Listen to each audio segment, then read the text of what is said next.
Guys इस question को देखो, क्वेश्चन नंबर 9, और ये भी बहुत बच्चों का डाउट है, बहुत बच्चों का। और ऐसा नहीं है कि इसका एक दो जगह सॉल्यूशन भी है। अगर आप इंटरनेट पर सर्च करेंगे तो आपको सॉल्यूशन मिल जाएगा, लेकिन वहाँ पर वीडियो सॉल्यूशन नहीं मिलेगा। डाउट नेट पे जाएंगे तो डाउट नेट पर सॉल्यूशन मिल जाएगा, लेकिन वहाँ पर बहुत सारे बच्चों को समझ नहीं आता, क्योंकि आई कांटेक्ट नहीं है, स्लाइड पे पढ़ाया हुआ। तो स्लाइड के पढ़ाने में और फेस टू फेस पढ़ाने में बहुत फ़र्क होता है। ठीक है, तो चलो इस क्वेश्चन को देखते हैं। आज हमसे क्या कह रहा, 3 स्पीड टाइम ग्राफ जो है वो दिए हुए हैं। ठीक है, ये भी स्पीड टाइम ग्राफ है, ये भी स्पीड टाइम ग्राफ, और ये भी स्पीड टाइम ग्राफ। तो ये कह रहा है which graph represent the case of, कौन सा ग्राफ बताएगा। ये 2 केस हैं।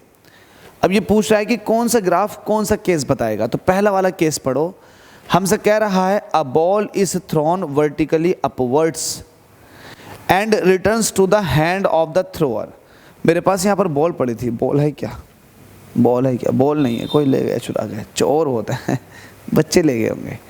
ठीक है, तो मैं आपको समझा देता हूँ कि एक बॉल है, किसी फेंकने वाले ने इसको फेंका, ऊपर की तरफ को फेंका।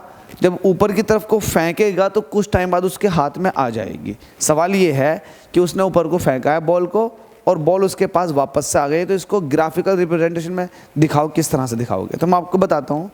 ये तो आपको पता है कि ग्रेविटेशनल एक्सेलरेशन नीचे को लग रहा है।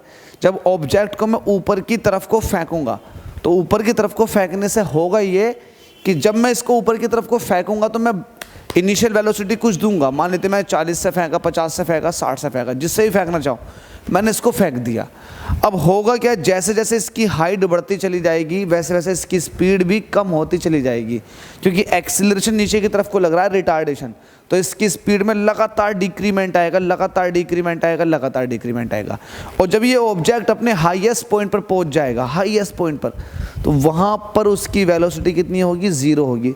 जरा खुद बताओ मुझे, जब मैंने उसको इनिशियल वेलोसिटी कुछ दी है, तो मेरी इनिशियल वेलोसिटी तो है जो इसको ऊपर की तरफ को उठा रही है, लेकिन इसकी वेलोसिटी लगातार घटती चली जाती है।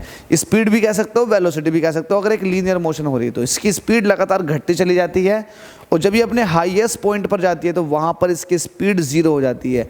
देन फिर ये नीचे को आना शुरू हो जाती है। जब नीचे को आती है तो वापस से इसकी स्पीड बढ़नी शुरू हो जाती है, और जहाँ पर आपने फेंका था, थ्रोअर ने जहाँ से फेंका था, उसके हाथ में वापस से उसी स्पीड से आती है जिस स्पीड से उसने फेंका था। ठीक है भाई, तो इसका रिप्रेजेंटेशन किस तरह से है? इस वाले ग्राफ को देखो, जब उसने फेंका तब उसके पास क्या स्पीड 0 थी? क्या उसकी स्पीड बढ़नी शुरू हुई? क्या मैंने जब उसको फेंका था तो स्पीड बढ़ती चली जाएगी? नहीं भाई, मैंने मैक्सिमम स्पीड से फेंका, हाइट के साथ स्पीड घटती चली जाएगी, क्योंकि जी नीचे को लग रहा है।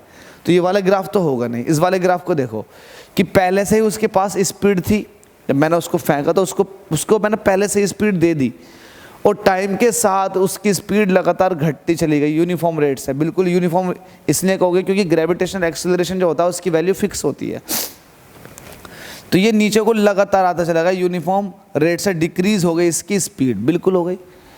तो किसी पर्टिकुलर टाइम के बाद जाकर के उसकी स्पीड 0 हो जाएगी। बिल्कुल ऐसे ही हुआ था जब आपने ऑब्जेक्ट को ऊपर की तरफ को फेंका था, तो ये ऊपर की तरफ को उठता चला गया, लेकिन किसी एक पॉइंट पर जाकर के इसकी स्पीड 0 हो गई, फिर वापस से नीचे को आया।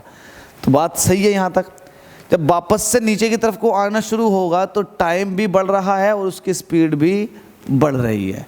ठीक है, उसकी स्पीड भी बढ़ेगी, और थ्रोअर ने जहाँ से उसको थ्रो किया था उसके हाथ में वो उसी स्पीड से आएगी जिस स्पीड से उसने फेंका था, मतलब ये वाली स्पीड। समझ गए? तो ये वाला ग्राफ हो जाएगा इसका आंसर। तो ये ए वाले पार्ट का है ये वाला आंसर। ठीक है, अब इसके बाद बी पार्ट देखो। हमसे कह रहा है अ बॉडी डिसिलरेटिंग। डिसिलरेटिंग का मतलब होता है कि उसकी स्पीड घटेगी एक निगेटिव एक्सीलरेशन से, और निगेटिव एक्सीलरेशन को आप रिटार्डेशन कहते हो।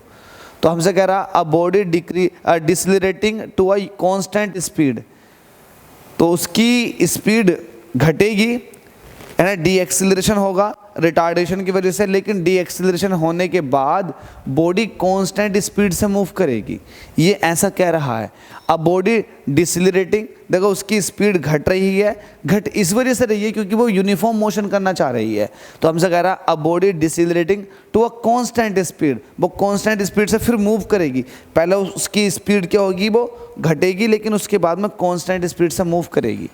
तो मुझे बताओ ऐसा कौन सा ग्राफ है जिसमें कांस्टेंट स्पीड दिखाई दे रही हो? तो ना तो इसमें दिखाई दे रही होगी, इसका जिक्र तो अब करेंगे भी नहीं क्योंकि इसका तो ये आंसर हो चुका है, लेकिन फिर भी अगर इसमें देखना चाहें तो कहीं पर भी आपको कांस्टेंट स्पीड वाली लाइन नहीं दिखाई देगी, क्योंकि आपको पता है स्पीड टाइम ग्राफ पे कांस्टेंट स्पीड वाली जो लाइन होती है, जो ग्राफ होता है वो कुछ इस तरीके का होता है, जो ना तो इसके अंदर है ना इसके अंदर है, लेकिन इसके अंदर है देखो कांस्टेंट स्पीड का। तो डायरेक्ट आपका आंसर क्या हो जाएगा, थर्ड हो जाएगा। आप कहोगे graph third will represent the constant speed, decelerating speed and uniformly accelerated motion of the body. आप ये वाली बात कह सकते हैं, लेकिन बात पूरी समझो।